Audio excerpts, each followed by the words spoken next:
माघ महिन्यातील पौर्णिमेला श्री काळभैरवनाथ आणि श्री महालक्ष्मी माताची यात्रा असते.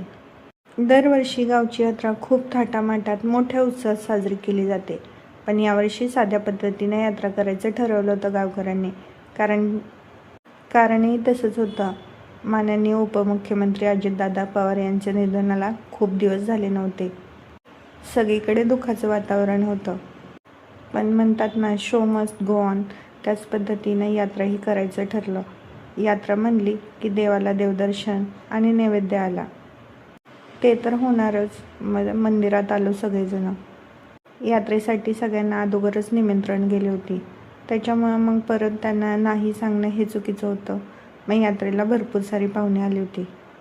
यात्रेची सर्व तयारी गावकरी अगोदरच महिनाभरपासून करतात, म्हणून सुंदर असं डेकोरेशनही केलं होतं. बाहेर निवडणारा अगोदरच झाला होता.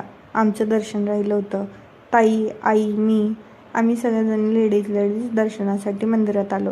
त्यानंतर यात्रेमध्ये जायचं होतं. महालक्ष्मी देवी ही आमच्या गावातील जागृत देवस्थान आहे.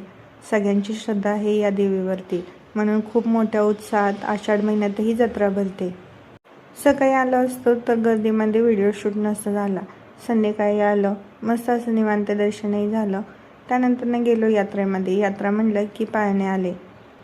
मुलांसोबत आम्हीही दोघांनी पाळण्याचा आनंद घेतला. खरं तर 2च दिवस असते, पण 2 वर्षाचा आनंद देऊन जाते ही यात्रा.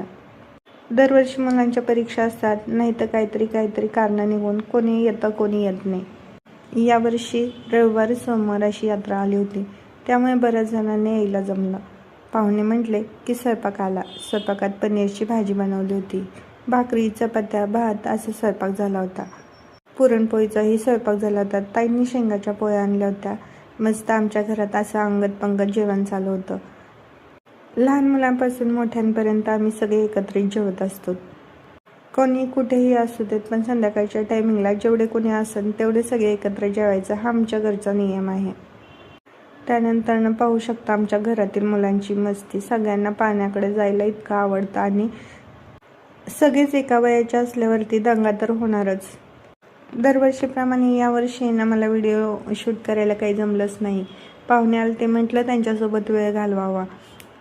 काही फोटोज आणि व्हिडिओज थ्रू आठवणी जपण्याचा प्रयत्न केला आहे.